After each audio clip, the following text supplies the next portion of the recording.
चौथा अध्याय ज्ञान कर्म संन्यास योग। श्लोक 36।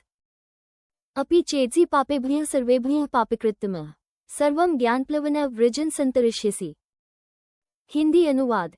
यदि तुम समस्त पापियों में भी सबसे अधिक पापी हो, तब भी ज्ञानरूपी नौक के द्वारा तुम समस्त पापों का समुद्र पार कर जाओगे। ये श्लोक ज्ञान की महानता को दर्शाता है। भगवान श्री कृष्ण कहते हैं कि यदि कोई व्यक्ति सबसे पापी भी हो, तब भी यदि वह परम ज्ञान प्राप्त कर ले, तो वह सभी पापों और दुखों के समुद्र को पार कर सकता है। इस कथन का अर्थ है कि ज्ञान ही मोक्ष का मार्ग है और इसी से जीवन के सारे बंधन दूर होते हैं। ज्ञानरूपी नौक का आशय है वह दिव्य ज्ञान जो हमें संसार के मायाजाल से बाहर निकालता है। ये श्लोक आश्चर्यजनक है क्योंकि यह संकेत देता है कि कोई भी व्यक्ति चाहे कितना भी पापी क्यों न हो, यदि उसे सच्चा ज्ञान प्राप्त हो जाए तो वह तुरंत उद्धार पा सकता है। इसलिए ज्ञान की प्राप्ति के लिए प्रयास करना चाहिए और इसे सबसे बड़ा धन माना जाना चाहिए।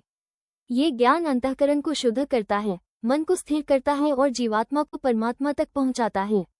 ज्ञान के माध्यम से ही जीव सीमाओं से मुक्त होकर अनंत आनंद को प्राप्त करता है।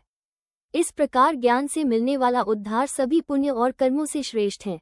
ये श्लोक भगवद गीता के आध्यात्मिक शिक्षाओं का सारांश है, जो सभी को ज्ञान के महत्व को समझाता है और जीवन में अज्ञान को छोड़कर ज्ञान की ओर बढ़ने की प्रेरणा देता है।